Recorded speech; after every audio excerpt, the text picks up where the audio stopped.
Hey guys, my John Deere X320 needs a new drive belt.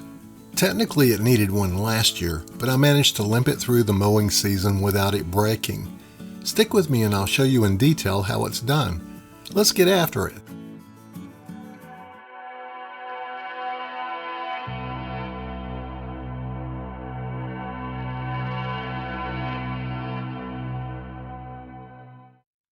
Now there's a couple of indicators that I needed a new belt, and neither required that I get underneath the lawnmower to figure it out. The first indicator is that I can see the belt from the top of the engine compartment by looking downward between this belt guide.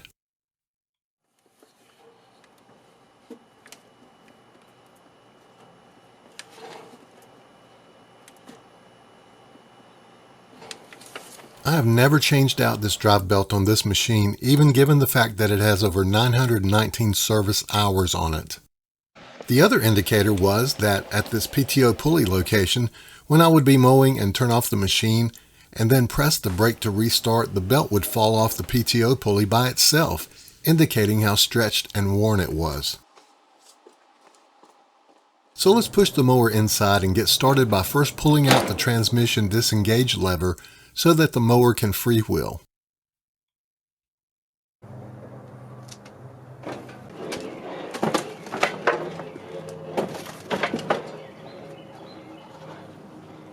I removed the deck and pressure washed the old girl, including underneath and the engine compartment, then painted the wheels and used a clay bar on the metal parts and compounded and waxed her all over for her video debut. We'll start here at the rear of the lawn tractor by removing this fan guard held on with hex head flange bolts.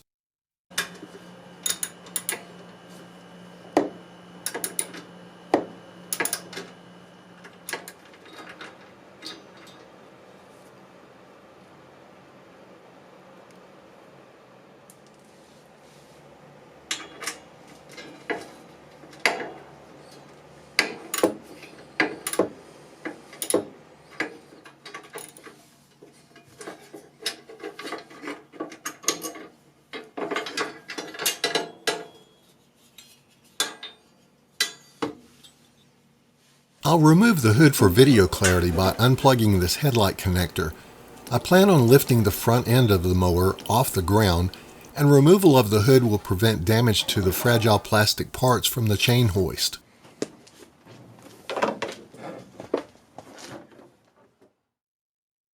To loosen the drive belt requires understanding that by pressing on the right side brake pedal, this linkage arm stretches the pulley assembly along with a large return spring shown here that must be removed. Now why don't I just lock down the brake pedal? Because I plan on replacing both belt pulleys shown and I don't want that assembly under spring pressure. One of the simplest and cheapest ways to remove this pulley return spring is to fashion a pull out of a nylon string like this. Just catch the end of the spring and pull it towards you and off the notch onto which it normally rests. Observe.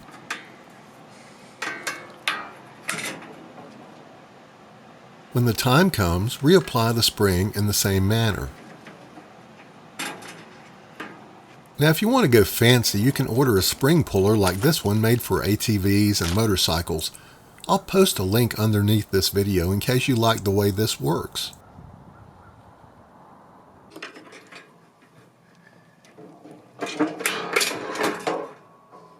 Extend the spring forward and remove it from its notch on the pulley mount, and then remove the spring out the back.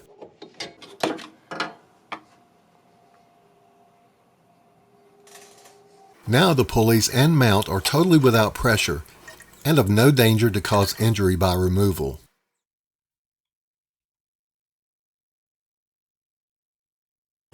I've seen some repair guys actually turn their mowers on its side for this belt replacement, but I feel more comfortable doing it my way. Plus I have better access for video lighting, although for obvious safety reasons I can't recommend this method.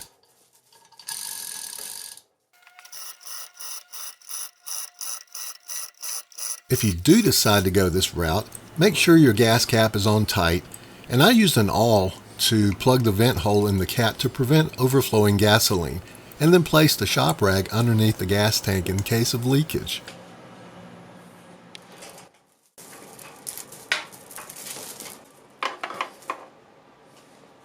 I also installed a secondary safety strap in case the primary strap were to fail.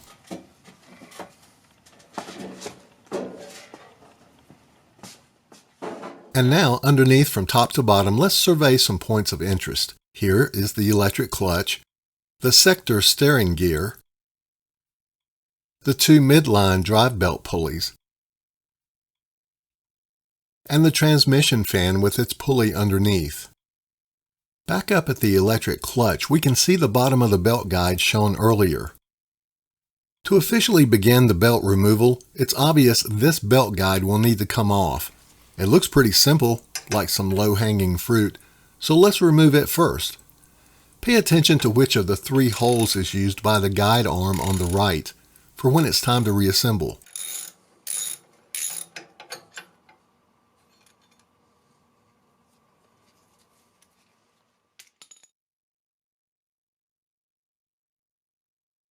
I have decided that after all these years, even though these pulleys look okay, that I'm going to replace them. As such, I can already see I'm going to have an issue with removing the upper V-groove pulley due to part of it being concealed by the center of the mount. Now just let me say, if you are only replacing the belt, you only need to loosen these pulleys, not remove them. Note these carriage bolts have a square head that locks in place and a square hole in the mount. Be sure to test these bolts for proper seating on reassembly.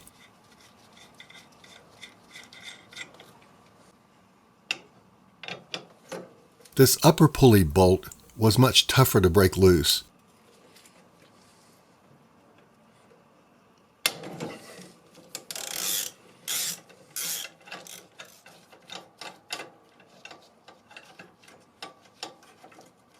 And just as I feared, I can't push the carriage bolt up out of the way enough to remove the pulley. Therefore, in my case, I have no choice but to loosen the large nut in the center of the pulley mount. I used a long breaker bar with this socket, and honestly, when it popped, I thought I'd broken something. But fortunately not. I unscrewed the nut and kept trying to remove the pulley until the nut finally just came off. Fortunately, nothing else fell down and the pulley came right off.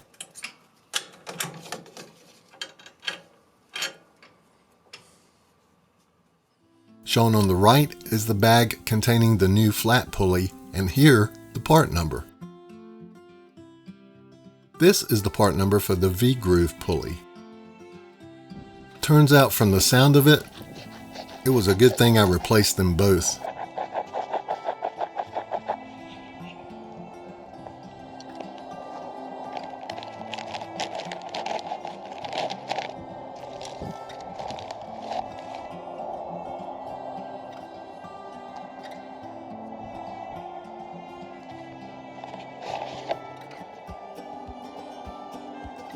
Now that you have my part numbers, you can order the pulleys cheaper online, considering here's what you can expect to pay at the dealer. On the reinstall, once again, I'm showing you the square head on the carriage bolt fitting into the square hole in the mount. You will see me turn the bottom of the bolt threads to make sure the bolt head seats properly.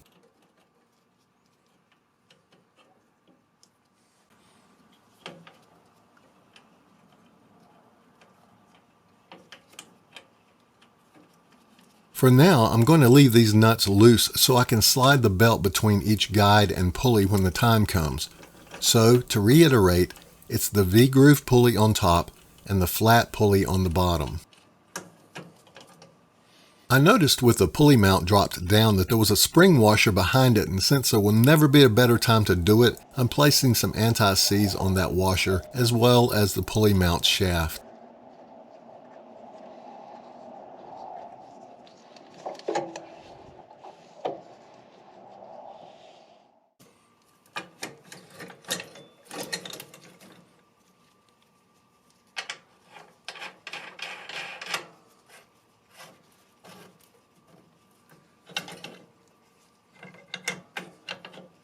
This pulley mount can now be retightened. I couldn't find the torque specs for this nut online, so I'm just going to muscle it into place. Once tightened, this assembly should still freely pivot.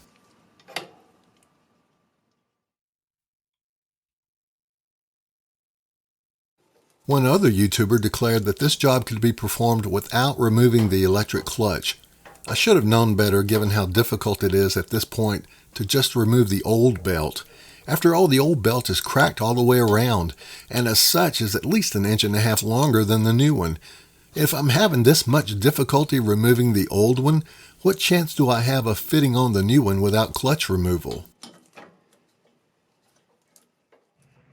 Nevertheless, at this point I went looking for ways to gain more slack, starting with removal of the belt from these rear belt guides.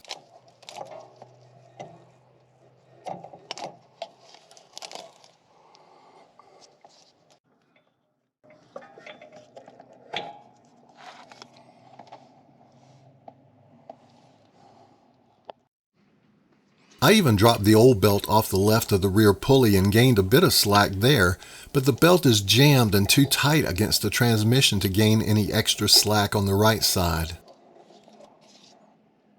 So from bottom to top, you can see the belt is not looped around any pulleys and is basically loose and pretty much in a straight line all the way down. Even then, it takes all I can do to muscle the belt off the wider part of the clutch.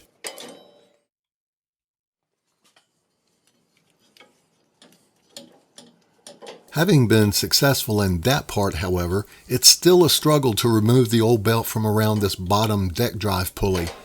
I'm getting concerned about how I'm ever going to get the new belt back on.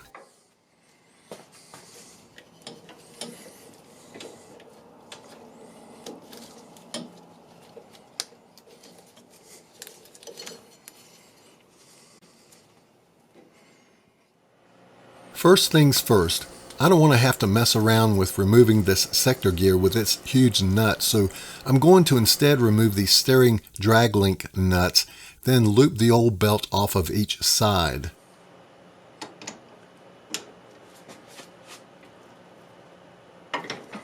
At some point, this entire bolt begins to spin and a wrench is required on the upper side, like this.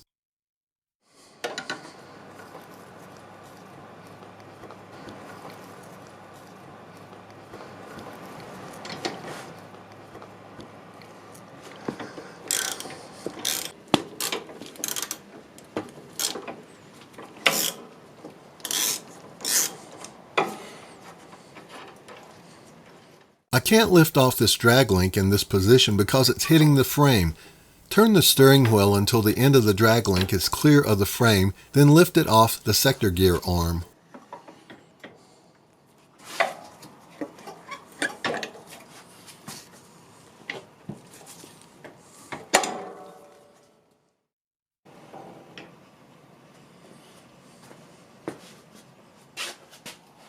Obviously, we're going to repeat this procedure on the other side.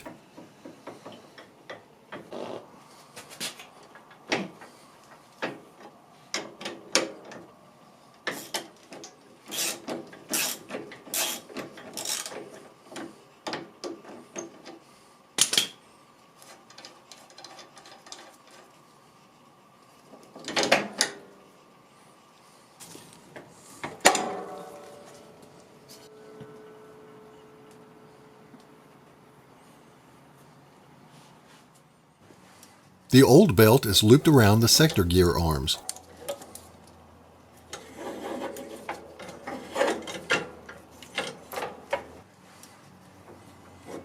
Then I begin to pull the belt downward, looking for other obstacles.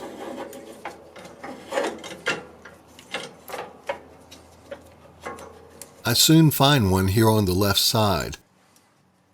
The belt is lifted up and over the top end of the brake linkage arm. If you recall, the other end of this arm pulls on the twin pulley mount when depressing the brake pedal.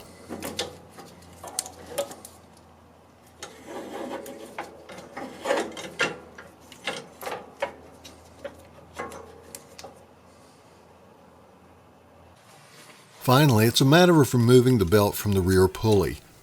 I tried to do this from underneath, but the space is just too tight for my hand.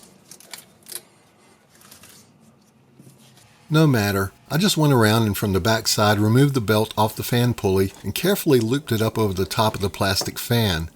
As we say in the South, we're in the short rows now, which translated means we're almost done with the belt removal. back underneath, gather the belt, and begin to pull it out.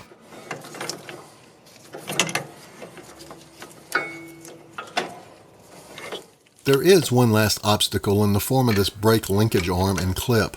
Watch what happens in slow motion as I barely touched the linkage arm and this clip fell off. What is this? Well, this is called a bow tie cotter pin, and the reason it looked kind of strange to me is apparent when I show you what a new one looks like. This part is broken off of mine. What's more, even though I found it on the John Deere website, it's been discontinued.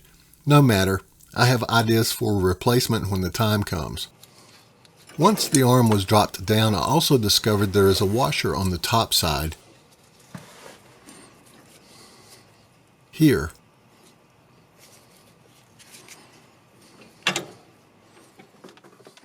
And a washer on the bottom side. Now that the belt is free, we can see just how cracked and dried out it was. Here's the part number for the new OEM belt I'm using, and I'll supply a link. Now the last thing you want to happen is to be this deep into the project and have the wrong replacement belt. One rudimentary method of checking length, given that your old belt is not broken, is to stretch out both belts over your toe and pull upwards. I fully expect the old belt to be about 1.5 inches longer than the new, and it definitely was.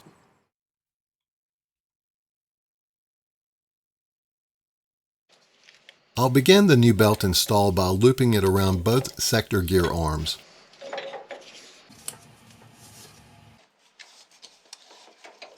I'm now pulling the belt upwards to give myself some slack at the clutch end.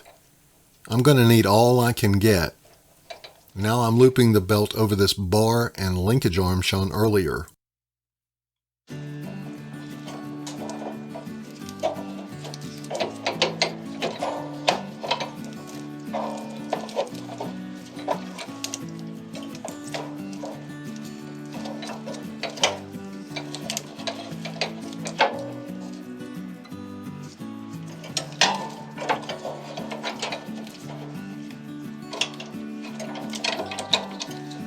At this point, I'm just pulling the belt downward and around any parts that get in the way.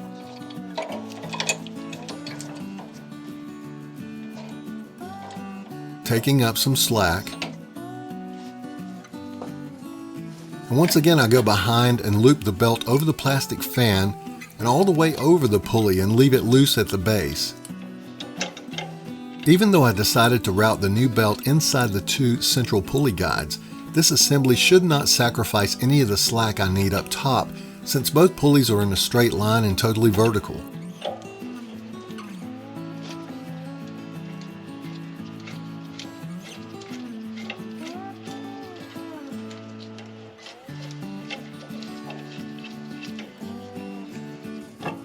Here's a closer shot of what I mean. I still have plenty of slack for use on the clutch end. The bottom washer is placed on this brake arm as the arm is inserted into the pulley mount and the upper washer installed. Now my idea is to use one of these hairpin cotter pins to replace the broken bow tie cotter pin, and it works like a charm.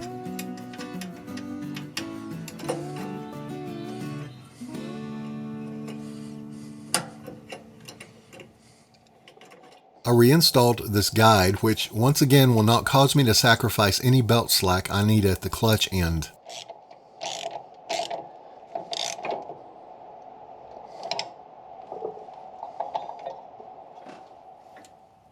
The steering wheel is turned so that the drag link arms clear the frame and both arms are reinstalled.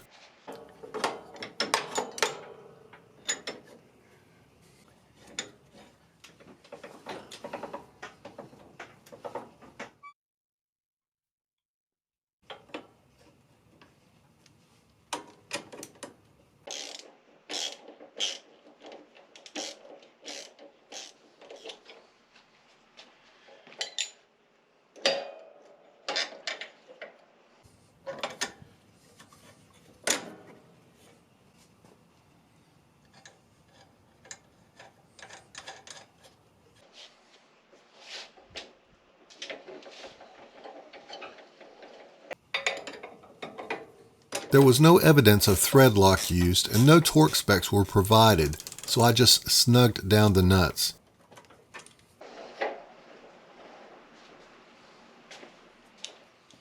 And now the fun begins. Even though I can see the belt is not inside the guide on the left side, there is more than enough slack on the right, and yet I am way short of being able to get this belt even over the bottom deck drive pulley. I looked for any other means to garner additional belt length here at the rear end, but again, you can see I can't press the belt beneath the pulley on this side due to it being pinched against the transmission. The YouTube guy who said his clutch didn't need to be removed had no problem with his belt being pinched here like mine, and as a result had more slack at the top. Even if I could get the belt over this deck drive pulley, it will never fit over the larger clutch above it, so it's time for Plan B from outer space.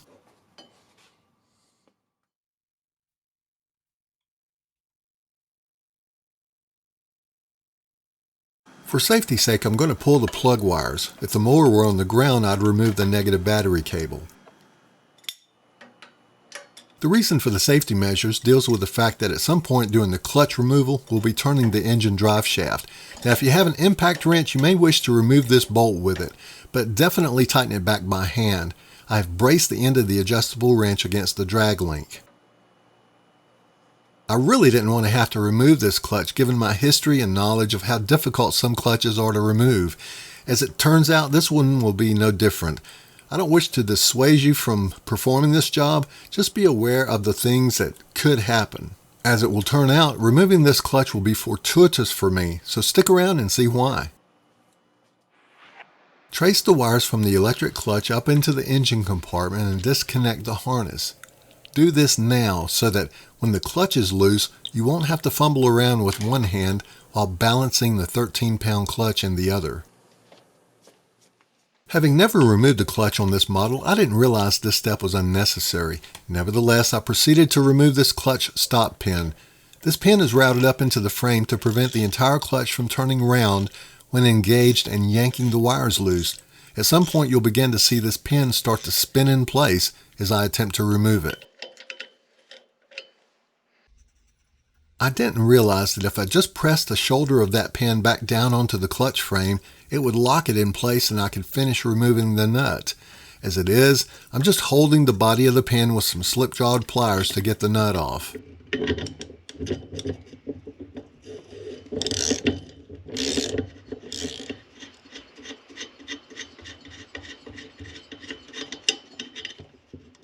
Note the washer here and don't misplace it upon reinstallation. So I finished removing the long clutch bolt, fully expecting this entire clutch to just slide off the crankshaft. Instead, at this point, you can see that the clutch wants to come apart.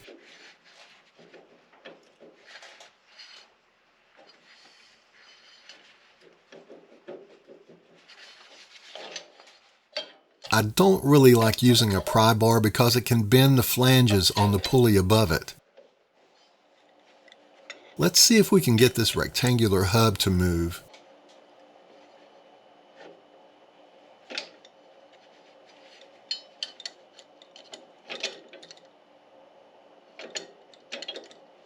The clutch refuses to come apart because the clutch disc is stuck behind this magnet.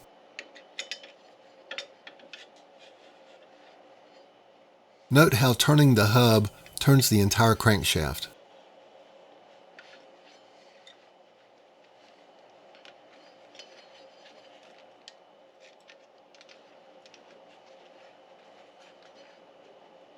Finally, we got something to happen. This hub and sleeve has a keyway that slides onto the key inside this lower deck pulley and rotor assembly.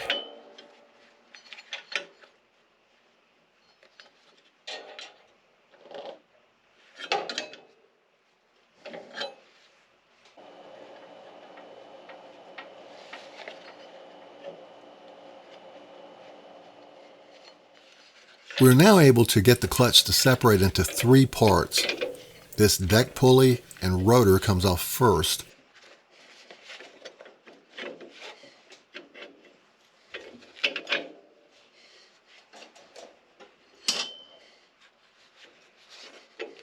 then this drum which wants to stick to the magnet, which has a keyway of its own.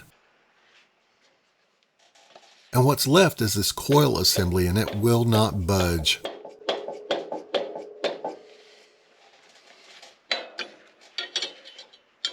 Positioning the pry bar all around the coil using light pressure did not produce any movement. 99% of the videos I watched on removing stuck electric clutches recommended the use of an air hammer. So I traveled down to pick up this air hammer, chisel set, and hose nipple at Harbor Freight. Actually, I only wanted this one chisel, but I ended up having to buy the entire set, which was as expensive as the air hammer itself.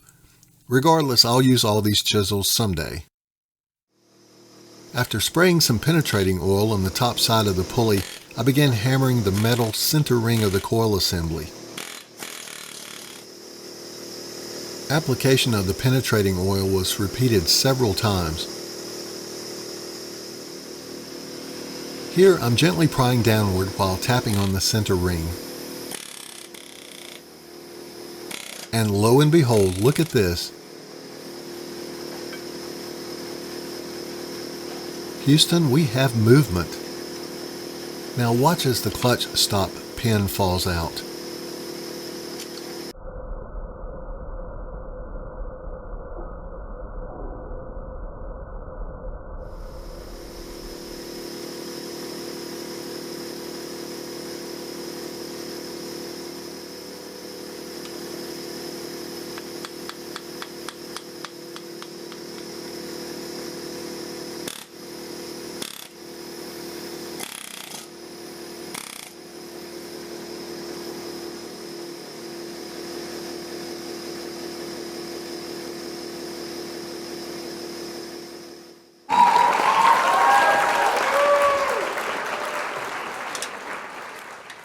As I undo this wiring harness clip, I'm taking care not to let the 13-pound clutch pull on the wires.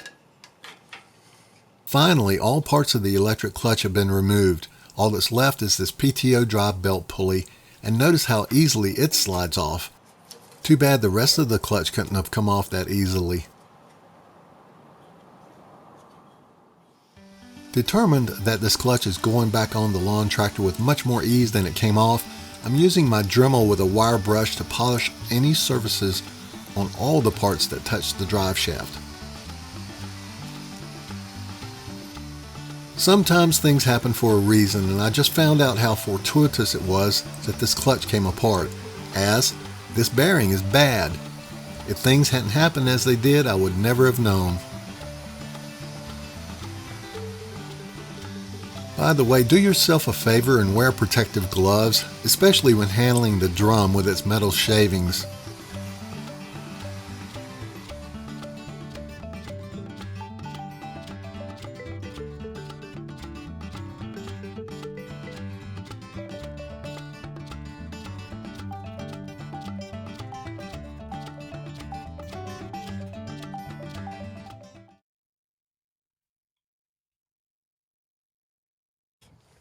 I don't have a hydraulic press at my house. Perhaps that will be my next large purchase. So I started by laying the pulley and rotor flat and inserting a socket with extension and attempting to tap out the bearing.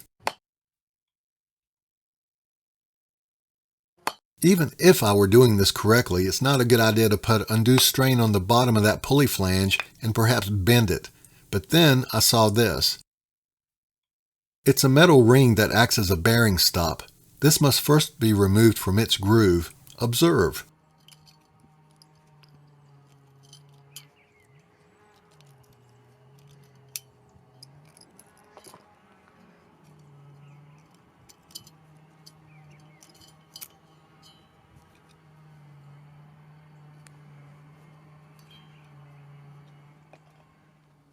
Now I'm certain I can get that pesky bearing to budge. Or not. At this point I turned the assembly over, and while looking downward I saw yet another metal ring bearing stop on the inside of the bearing. Although I didn't need to remove it, and actually I can't remove it without first removing the bearing, I did manage to unseat the stop from its groove and move it upwards inside the opening to get the metal ring out of my way as I continued to try and remove the bearing. At this point I had become worried I might bend the pulley flange, so I placed the socket spacers underneath to brace the assembly.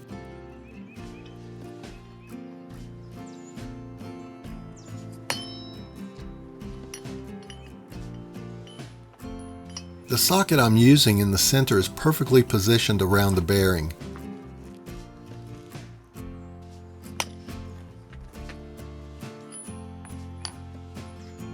And yet, no movement. I even tried this setup in my vise, but worried still about bending the pulley flange, and then it hit me. I have this new tool. It's called an air hammer.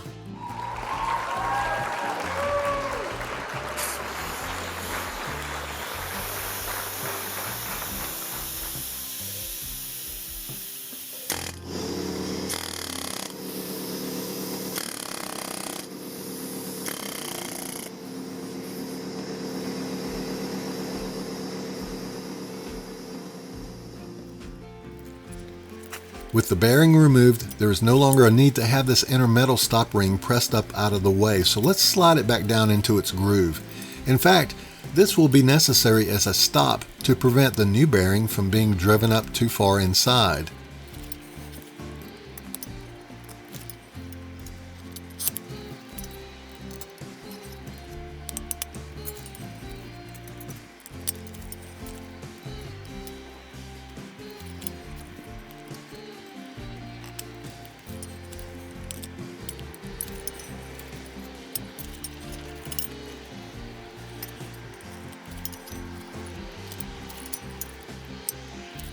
The old bearing has these measurements in millimeters, which we will use to order a new one.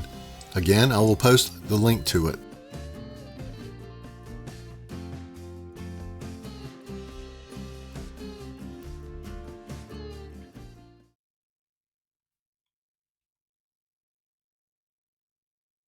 I had not planned on needing a new clutch bearing, so my lawnmower lay disassembled while I waited for my package to arrive. I probably could have located a bearing locally had I tried hard enough.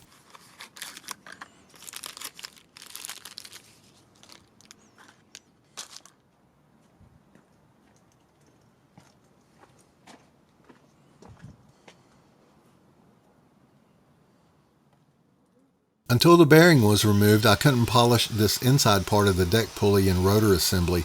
I'm hoping this will help when I drive the new bearing into place.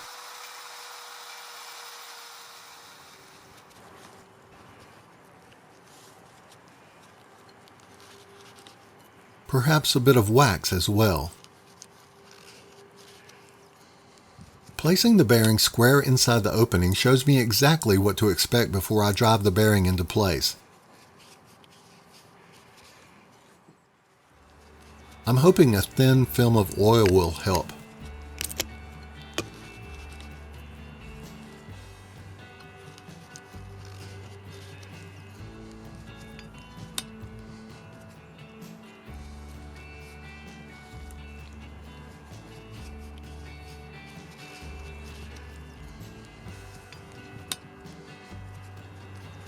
Here I'm making sure that there is some oil on the leading edge of the bearing.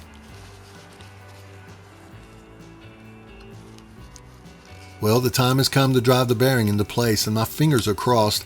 It's important to start by setting the bearing in place square to the hole. I've kept the old bearing around so I can place it on top of the new one to pound on, as the dimensions are identical. I separated them by using this folded up wet wipe.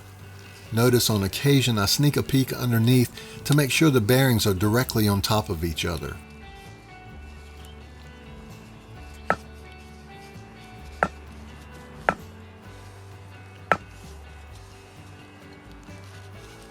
Hey, this looks like it's working. Let's keep going.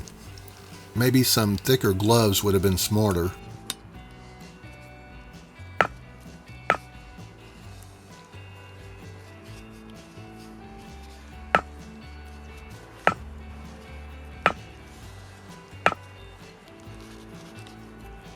And that's it. The bearing's fully seated.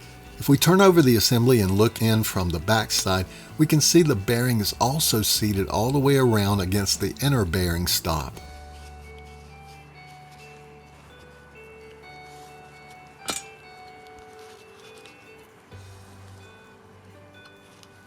To reinstall the outer bearing stop, I found it easier to hold one end of the wire with my thumb and work the remainder of the wire around the circle with my fingers.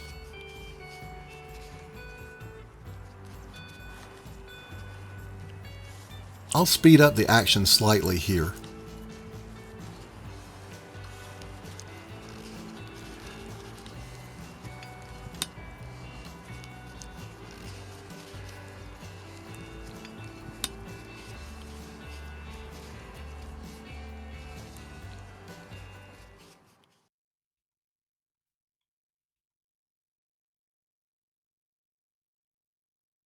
I cleaned and spray painted this PTO drive belt pulley and noted it has directions for mounting. I also polished this drive shaft with the Dremel's wire brush attachment, and I'm going to apply a thin film of Permatex anti-seize to the shaft and even the keyed groove.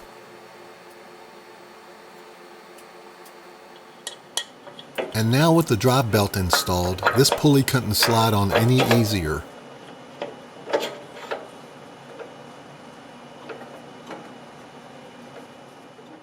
Make sure the belt is placed inside these belt guides. Let's talk about this clutch pin stop. Note the shoulder cut at the top of the threads.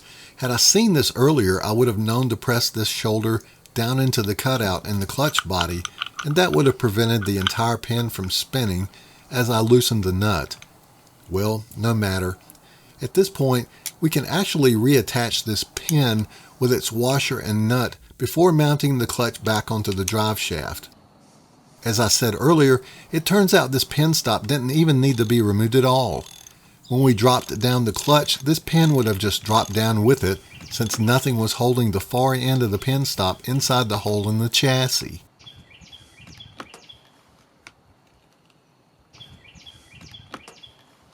As I lower the drum in place, using my gloved hand I might add, remember that the keyway on the engine drive shaft is at the 5 o'clock position. You'll see me turn the drum to align the key. I then juggled these parts to both lower the rotor assembly back onto the drum shaft, while at the same time positioning the rotor behind the magnet, which is shaped like a brake disc.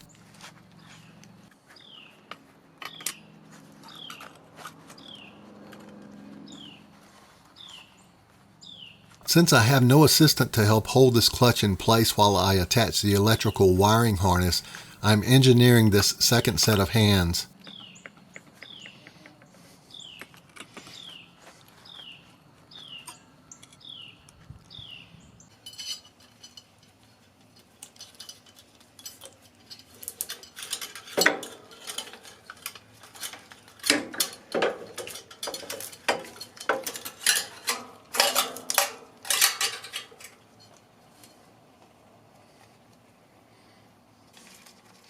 The wiring harness is run back up through the hole in the chassis.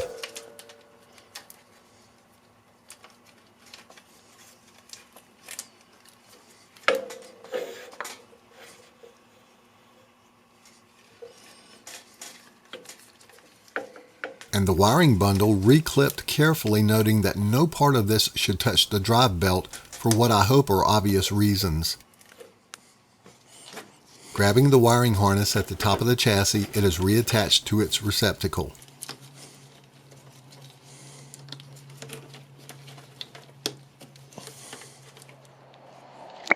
Blue thread lock is applied to the clutch bolt and massaged into the threads to ready it for reassembly.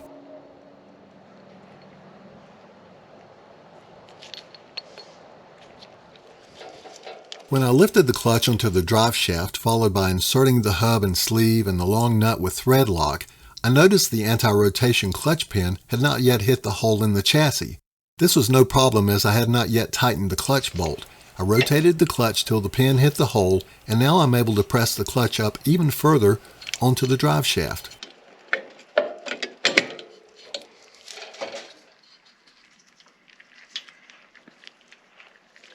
This is how the anti-rotation pin is supposed to work.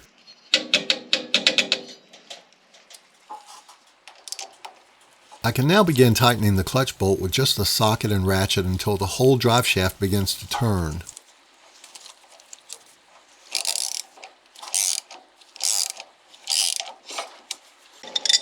But to finish tightening the clutch bolt, I need to use my wrench as a brace again.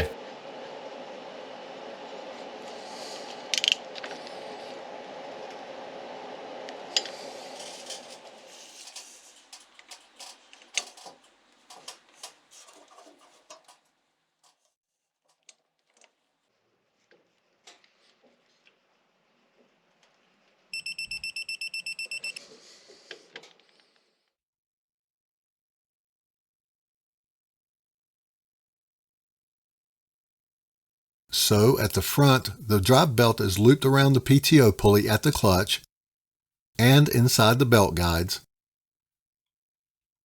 Make sure to finish tightening the nuts at the midline drive belt pulleys. At the rear, double check that the drive belt is looped inside these guides on the left and right side of the cooling fan. Visually ensure that the drive belt is properly seated on the cooling fan pulley. Lastly, reposition the pulley return spring, long end first, and hook it over the notch in the pulley mount arm.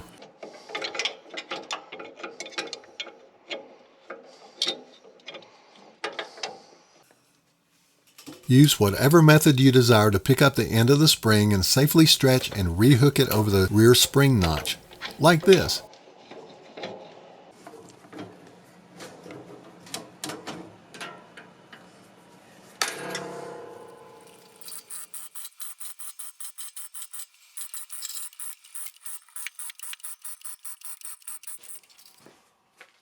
If you unplug your spark plug wires like I did, reattach them. And unplug the vent hole in your gas cap. The hood is lifted back onto its hinges, and the headlight harness reattached.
If I were to leave you with one piece of advice, it would be this. Go into this project with the idea that you will need to remove the electric clutch. If it turns out your model is different and you can gain enough slack in the belt to reattach it without clutch removal, great. Also prepare yourself mentally in case you find issues where you didn't expect them, like with my worn out pulleys and clutch bearing. I thank you for watching, and I hope you will subscribe. I wish you much success in all your projects. This is Dean with Pilot View Productions.